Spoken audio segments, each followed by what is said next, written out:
बारामती लोकसभा सध्या प्रतिष्ठेचा विषय बनलेला आहे आणि बारामतीमध्ये निर्णायक भूमिका आहे ती म्हणजे हर्षवर्धन पाटलांची। त्यांनी एक आक्रमक भूमिका घेतली, त्यांचा मागचा अनुभव, त्यामुळे त्यांनी एक आक्रमक भूमिका घेतल्यानंतर फडणवीसांनी त्यांना आज सागर बंगल्यावर बोलवलं होतं।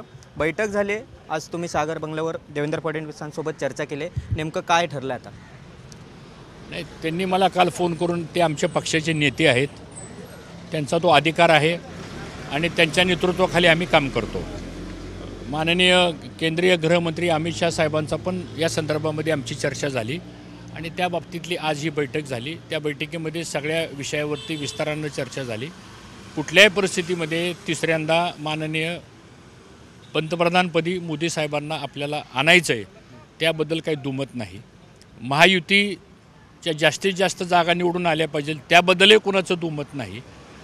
परंतु जे काही गेले महिनाभर जे काही स्थानिक लेवलला ज्या घटना घडत आहेत त्याची इत्थंभूत त्यांनी माहिती माझ्याकडून घेतली। सगळे विषय त्यांच्या कानावर आम्ही घातले। त्यांनी सांगितलं तुम्ही चिंता करू नका, मी ह्या सगळ्या गोष्टीचं सोल्युशन काढतो। केंद्रीय गृहमंत्र्यांशी पण माझी ह्या बाबतीत चर्चा झालेली आहे आणि हा विषय आपण चर्चा करून आपण ठरवू।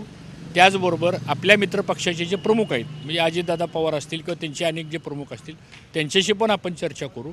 त्यानंतर काही तुमच्या प्रमुख कार्यकर्त्यांशी आपण चर्चा करू आणि मी स्वतः इंदापूरला एक मेळावा आपण घेऊ आणि ह्या सगळ्या गोष्टी आपण त्या पद्धतीने आपण करू, अशी सकारात्मक चर्चा झालेली आहे। मागील 3 निवडणुकांमध्ये बराच तुम्हाला वाईट अनुभव आलेला आहे, त्यामुळे यावेळी विधानसभेचा शब्द द्या, त्यानंतर लोकसभेबद्दल बोला, अशा पद्धती देखील एकंदरीत तुमची भूमिका आहे। त्यामुळे आज काही चर्चा झाली का? हर्षवर्धन पाटील इंदापूरमधून विधानसभेत निवडणूक लढणार आहेत का?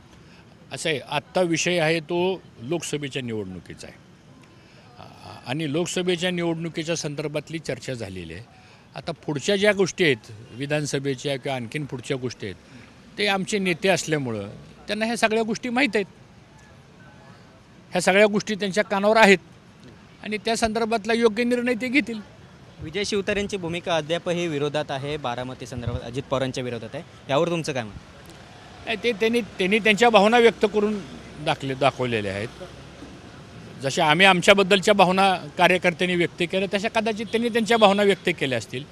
ते शिवसेना पक्षामध्ये आहेत, त्यांचे नेते राज्याचे मुख्यमंत्री एकनाथ शिंदे साहेब आहेत, त्यांची चर्चा झालेली आहे असं मला ते म्हणाले आणि त्याबद्दल त्यांनी त्यांच्या भूमिका व्यक्त केल्या। मला असं वाटतं की प्रत्येकाला आपापल्या पक्षाच्या नेत्यांच्या समोर त्या भावना व्यक्त करतात, नेतृत्व ह्या बाबतीत निर्णय घेईल। एक शेवटचं आहे, माढ्यात मात्र तुमच्या पक्षाच्या उमेदवाराला रामराजे जे राष्ट्रवादीचे आहेत ते कट्टर विरोध करतायत, सारं काय आलबेल नाही का? महायुतीमध्ये विरोध करतायत एकमेकाच्या उमेदवाराला, काय सांगा? बघा, निवडणुका म्हणल्यानंतर ह्या अशा गोष्टी थोड्याफार प्रत्येक मतदारसंघामध्ये निर्माण होत असतात। आता 5-6 टप्प्यामध्ये ह्या सगळ्या निवडणुकीचा कार्यक्रम असल्यामुळं ठीक आहे, कार्यकर्ते बोलतात, हे सगळे विषय पुढे येतात, चर्चा होत राहील, चर्चेतून मार्ग निघत जातील।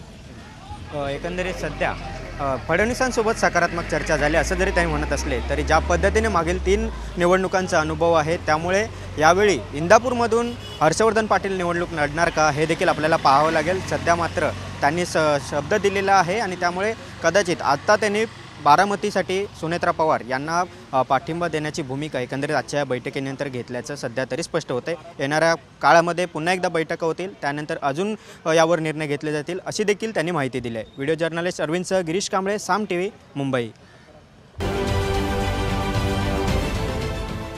देश विदेशातील प्रत्येक घडामोडींचे लाईव्ह अपडेट मिळवण्यासाठी आता साम टीव्हीच्या सर्व सोशल मीडिया प्लॅटफॉर्मला लाईक, फॉलो आणि सबस्क्राईब करा। तसंच सर्व नोटिफिकेशनसाठी बेल आयकॉन प्रेस करायला विसरू नका।